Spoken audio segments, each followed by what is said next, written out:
Happy day. I welcome you all to the M.O.P classroom. This is Ruqaiya, Assistant Professor working in the Department of Commerce, BCom Accounting and Finance, Shift 1. Today, we are diving into a really interesting and crucial topic in finance, derivatives contract. We'll explore what they are and the different types of derivatives contract. So what are derivatives? The word itself gives us a big clue. Think of it this way. Derivatives derive its value from something, which is an underlying asset. Now this could be anything. It could be a stock, a commodity like coffee beans, a currency, or even a stock market index like the Nifty 50 or the Sensex. Like other financial instruments, derivatives can also be traded on an exchange. There are 4 types of derivatives that we will be looking at today. They are forwards, futures, options and swaps. We will look into each of them in detail. First up, forwards contract. A forward contract is perhaps the simplest type of derivative. They are simple, tailor-made agreements between parties to buy or sell an underlying asset at a specific price but on a future date. In a forwards contract, the underlying asset, the price, the delivery date are all set by the parties to the contract. People enter into such contracts in order to protect themselves from future adverse price movements. To clearly understand, let's set up a scenario with 2 parties. On one side, we have a coffee farmer who expects harvesting 1000 kgs of coffee beans 3 months from today. On the other hand, we have a coffee shop owner who needs 1000 kgs of coffee beans around the same time. Now, each of them have their own concerns. The coffee farmer fears that the price of coffee beans might fall before their harvest. And on the other hand, the coffee shop owner is concerned that the price of the coffee beans might increase, thereby increasing their input costs. Because each of their concerns are opposite and complementary, they enter into a forwards contract today. Having 1000 kgs of coffee beans as the underlying asset, they agree on a forwards price of Rs 50 per kg, which makes a total contract value Rs 50,000. And the delivery date is set for 3 months from today. Now, there are 3 probable scenarios to this situation. Scenario A is where the price of the coffee beans turns out to be higher than the originally agreed price. Scenario B is where the market price of the coffee beans is actually lower than the agreed price, and scenario C is where the price stays same as their originally agreed price. The crucial point here is that regardless of the price changes in the market, the parties must contract at the originally agreed price. This means that while one party gains, the other party loses depending on the movement of the price in the market. However, the real benefit of such forwards contract is that it provides price certainty for the parties even if it means they miss out on a better price when the markets move in their favor. Next up are futures contract. While they are very similar to forwards contract, futures contract are distinctively different because they are standardized and legally binding contracts that are traded on organized exchanges. There is no question of counterparty risk in futures contract. Let's look at a similar example for futures. Say we again have 2 parties having concerns about price fluctuations. On one side, we have a coffee producer who anticipates harvesting 1000 kgs in 3 months but is afraid that the price of coffee beans might drop before their large harvest, which will in turn affect their revenue. On the other hand, we have a global coffee roasting company who is concerned about the global coffee prices being increased at the time he needs it. So what is their solution? They both trade a futures contract on a regulated exchange. Having coffee Arabica futures, a specific quality of coffee beans as the underlying asset with a lot size of 1500 per kg and a forwards price of Rs 50 per kg can be entered into as a contract by the parties. Let's shift our focus to options contract. Now these are a fascinating type of derivative because this gives the buyer a right but not the obligation to buy or sell the underlying asset. They are traded at a specific price known as the strike price. In order to enjoy this right, the buyer has to pay a small non-refundable fee known as the premium.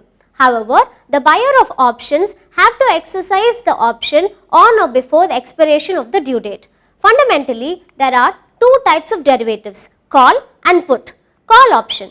This gives the buyer the right to buy the underlying asset at a specific price on a future date. The buyers of call option typically believe that the price of the underlying asset will go up. Next, put options. When a person believes that the price of the underlying asset will go down, they choose to buy a put options contract. Put option gives the buyer the right to sell at a fixed price regardless of the price movements in the market. Let's walk through an example for call option. Imagine you believe the stock prices of IDBI will go up in the future and you decide to buy a call option with a strike price of 105 rupees per share, for which you have to pay 5 rupees per share as premium.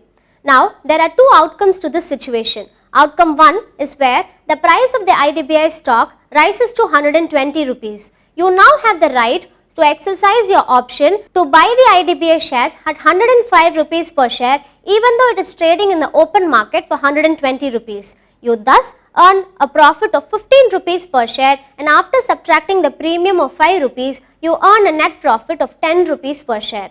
Now let's look into outcome 2.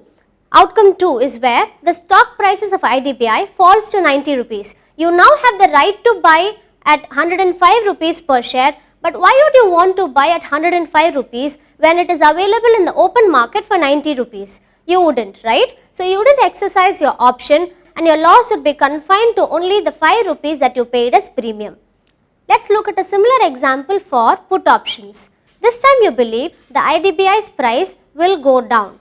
So you buy a put option with a strike price of 95 rupees, which is your future selling price. The premium again is at 5 rupees per share and it expires in 1 month. Outcome 1. The price of IDBI shares go down. Let's say it falls to rupees 80 per share. You now have the right to sell IDBI's share at 95 rupees even though it's only worth 80 rupees in the market. Thus, you earn a profit of 15 rupees per share, and subtracting the premium of 5 rupees, you earn a net profit of 10 rupees per share. Outcome 2 is when the stock prices stay the same or goes up. Let's say it goes up to 110 rupees per share. You now have the right to sell IDBI stock at 95 rupees per share. But why would you want to sell at 95 rupees when it is available in the market for 110 rupees? So you wouldn't sell your shares and don't exercise your option, and your minimum loss is confined to the premium that you paid initially. To quickly recap options, call option gives you the option to buy the underlying asset when you believe the stock prices go up. Put options give you the right to sell the underlying asset when you believe the stock prices will go down. Next are the swap contracts. A swap is a derivative contract where parties agree to exchange sequence of cash flows. It is literally an agreement to swap one payment for another. Let's look at an example to understand this. Imagine two friends, friend A and friend B. Friend A has a payment obligation that changes every month based on the market fluctuations, and friend B has a payment obligation that is fixed but is looking out for a payment option that could be variable. So, they decide to enter into a contract to swap their payment obligations, and henceforth friend A agrees to pay a fixed amount to friend B and friend B agrees to pay the variable amount every month to friend A.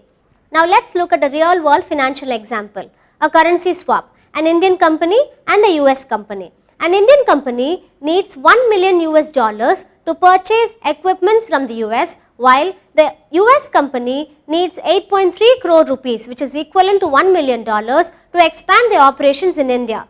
Instead of approaching the foreign exchange market, they both can enter into a currency swap contract for 3 years. So at the beginning of the contract, the Indian company lends 8.3 crore rupees to the US company and the US company lends $1 million to the Indian company. During the contract, the Indian company pays interest on the $1 million they borrowed, while the US company pays interest on the 8.3 crore rupees that they borrowed from the Indian company. And at the end of the contract, both of the companies pay their principal amount that they borrowed from the company. That is, the Indian company pays back the initial $1 million to the US company, and the US company pays back the 8.3 crore rupees that they borrowed from the Indian company. As a result, this has enabled them to manage their foreign exchange risk and borrow in their home currencies. To summarize this module, forwards and futures are simple agreements for future delivery where forwards contract are custom made and futures contract are predefined and set by the exchanges. Options gives the buyer the right to buy or sell the underlying asset but not the obligation itself, for which they have to pay a small fee known as the premium. and swaps are agreements to exchange cash flows between parties. It is essential to understand that derivatives are double-edged sword.